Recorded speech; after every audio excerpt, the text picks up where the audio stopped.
Seiko! Sexta-feira é dia de Seiko aqui na Taniguchi Relógios. Se você não é inscrito no canal, escreve aí que todo dia tem papo novo de relógio. Você gosta de relógio? Então segue a gente, curte a nossa página aí que todo dia a gente fala sobre relógios, segunda a sexta-feira, vários e vários temas aí. Pode procurar aí na nossa página aí que você vai encontrar vários e vários vídeos, muitos vídeos aí, todos os dias a gente põe um aí pra você assistir.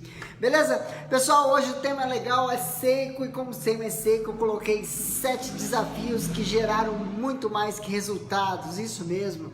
A Seiko tem uma história muito fantástica, para quem gosta de relógio, para quem conhece um pouco de relojoaria, entende que a Seiko é muito além de uma simples empresa, ela tem uma história muito rica e eu vou começar a contar agora 7 desafios durante 140 anos que a Seiko existe no mundo, desde 1881.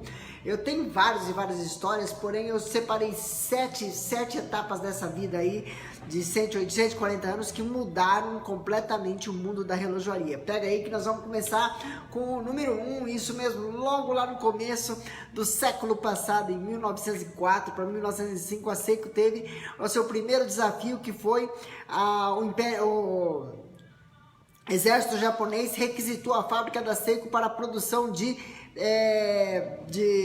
balas de infantaria, balas para as armas do Império Japonês, certo? E o exército japonês trouxe junto com essa imposição de pegar as máquinas da Seiko, ela trouxe também o know-how para construir as pontas das balas das balas das armas, né? E esse know-how foi muito bem aproveitado pela Seiko, porque a Seiko aproveitou esse know-how e implementou a primeira linha automática, tá, de construção de eixos, ou seja, de pinhão de eixos de relógio, tá, que era o grande gargalo. Para quem conhece relógio, o grande gargalo para a produção em massa de relógios era a construção do eixo. E em 1908 a Seiko conseguiu implementar essa linha automática de pinhão, de eixo de relógio.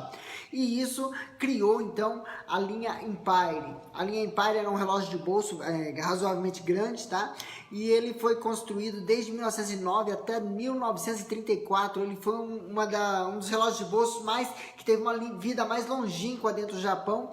Inclusive esse relógio foi o responsável pela Seiko dominar por completo o mercado japonês, assumindo mais de 50%, visto que naquela época os relógios suíços ainda dominavam todo o Japão, tá? O desafio número 2, isso mesmo, o desafio número 2 é interessante, que é o seguinte: em 1923 o terremoto de Kanto destruiu totalmente a cidade de Tóquio, foram mais de 100 mil mortes, 140 mil mortes na época, e foi um triplo desastre, né?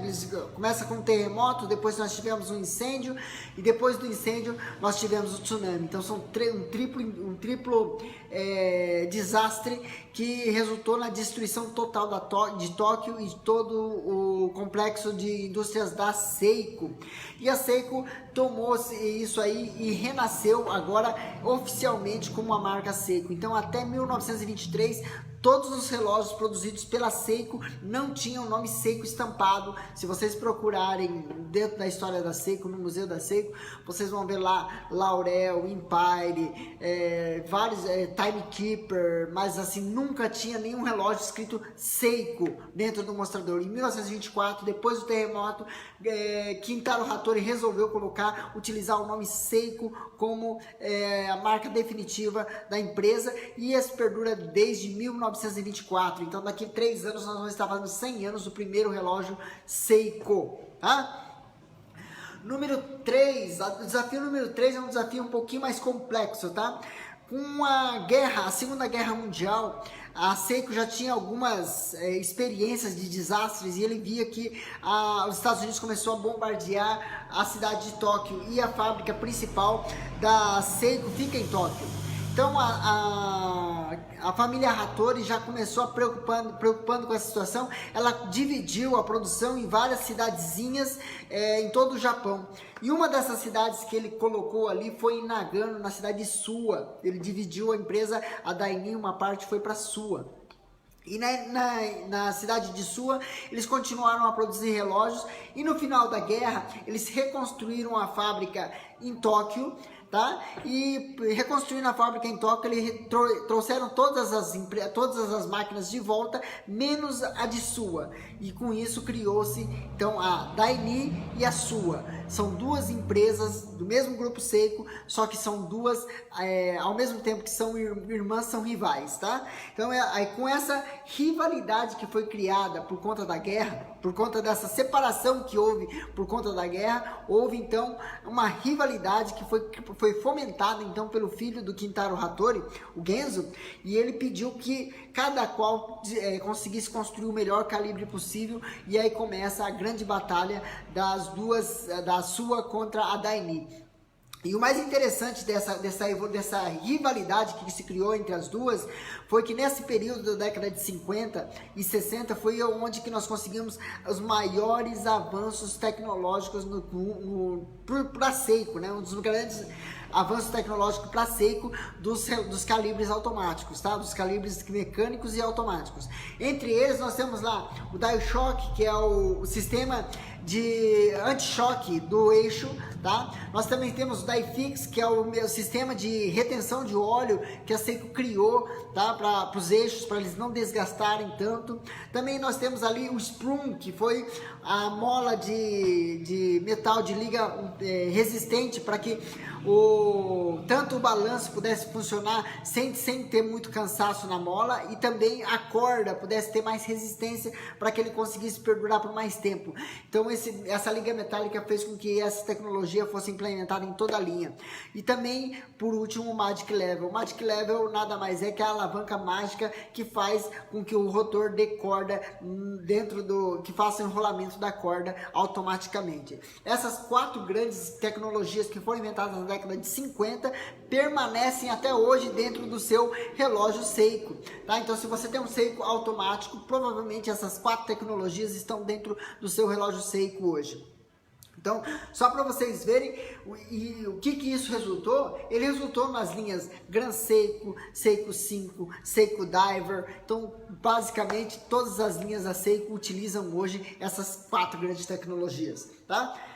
Desafio número 4. O desafio número 4 foi uma coisa assim meio inconsequente que a família Hattori assumiu, que foi para provar para o mundo que o Japão estava se reerguendo. Ele criou o desafio para seus técnicos de cronometrar toda a Olimpíada de 1964. Quando o COI determinou que as Olimpíadas de 64 ia ser em Tóquio, isso foi em 1959, a Seiko então começou o projeto Olimpíada 64.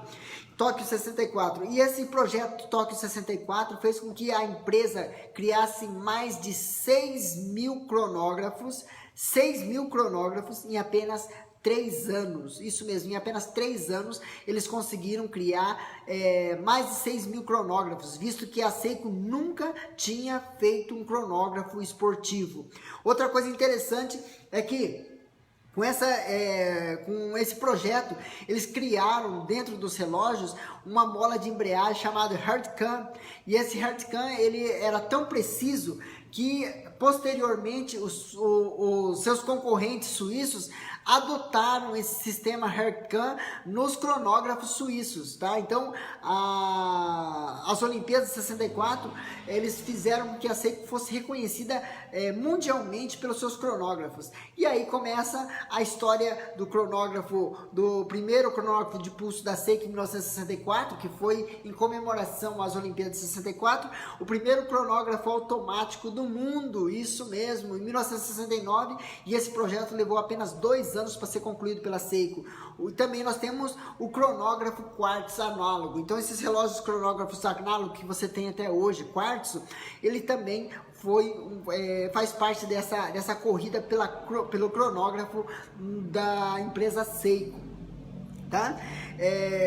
Tem que salientar também que o quartzo, o primeiro cronógrafo quartzo do mundo, também foi feito pela Seiko, tá? Vamos lá. Voltando agora, partindo do número 5, do 4, vamos partir para o 5, né? O número 5 é um desafio que acho que todo mundo conhece, quem gosta de relógio já conhece, que é o desafio dos relógios diver, tá? Então, em 1965 sai o primeiro relógio diver da Seiko, tá? O 62MAS, ou MAS, todo mundo chama de MAS, né? 62 MAS. Esse modelinho ali, em 1968 foi recriado um outro modelo, o Marine Master, em 1968, e esse modelo Marine Master recebeu uma carta de reprovação de um dos profissionais que atuavam na prefeitura de Hiroshima. E através disso, eles pegaram Ikuo Tokugawa, agora esqueci o nome do engenheiro, mandaram ele para Hiroshima, e ele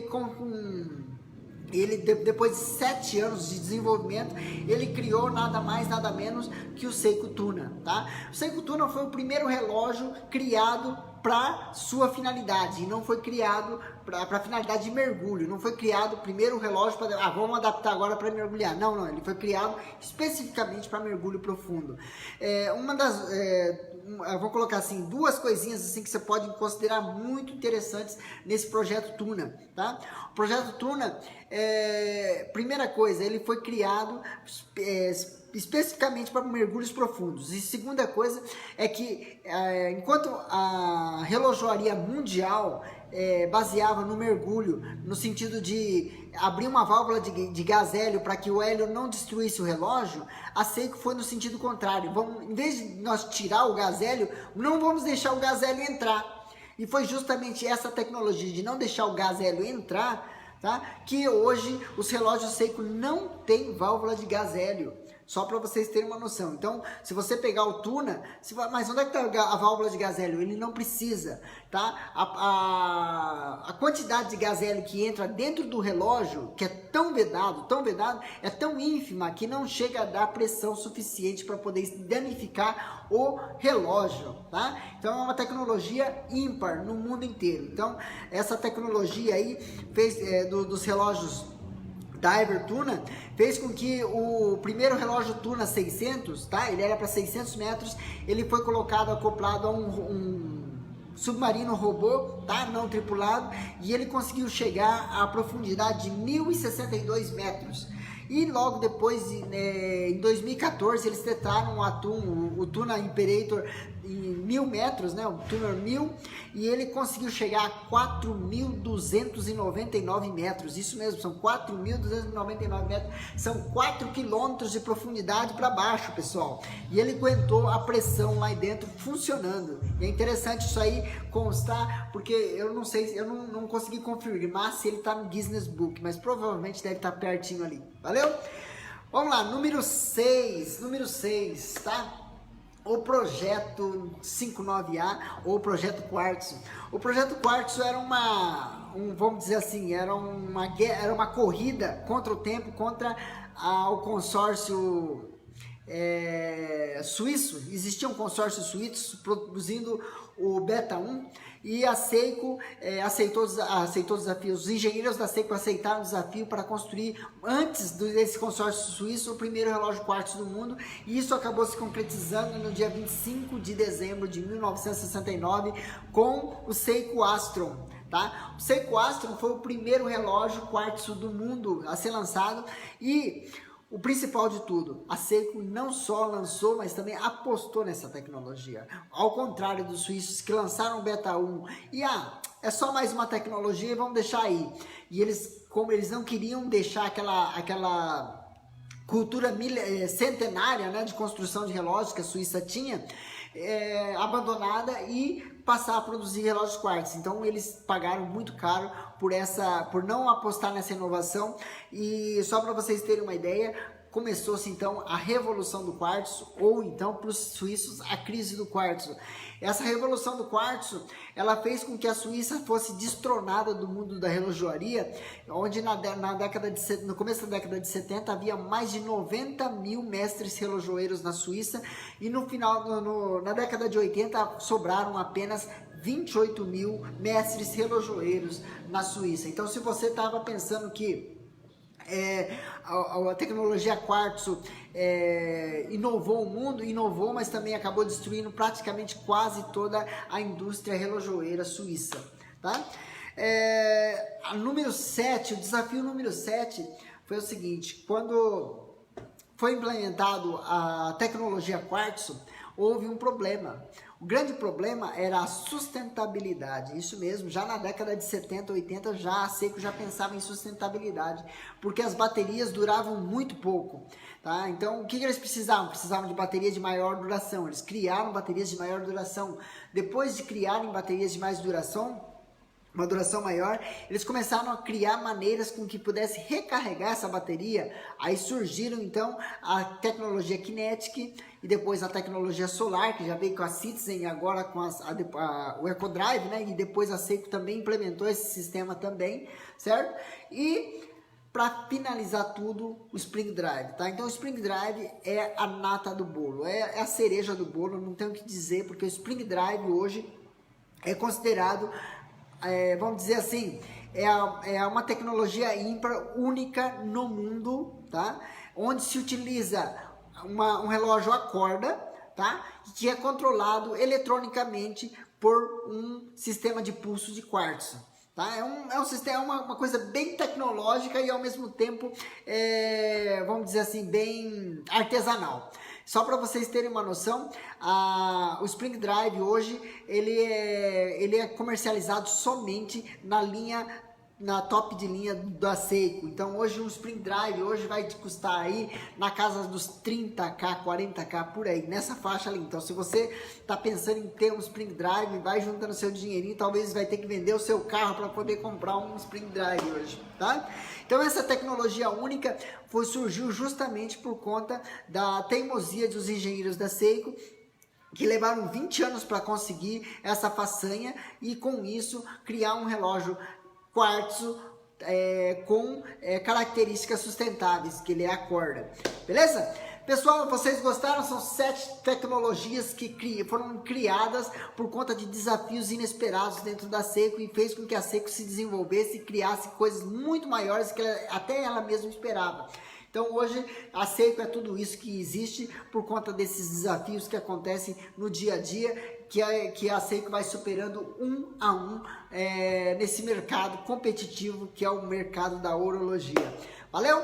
Hoje, sexta-feira, último dia da semana das lives aqui. Amanhã a gente está aqui trabalhando ainda, mas não tem live amanhã e nem domingo. Então, segunda-feira eu volto. Segunda-feira eu volto com mais histórias de relógio para vocês. E se você gostou, não esquece de deixar o seu joinha aí embaixo. Não esquece de deixar seu comentário, que eu gosto muito. Nem que seja um boa noite, deixa um boa noite aí para mim, que a gente vai continuar conversando. Tá precisando de um Seiko, tá precisando de um Oriente, me chama no WhatsApp, no Facebook, no Instagram, que a gente tá prontinho para te atender também. Quem sabe até fazer um ótimo negócio. Um grande abraço, fiquem com Deus e um ótimo final de semana.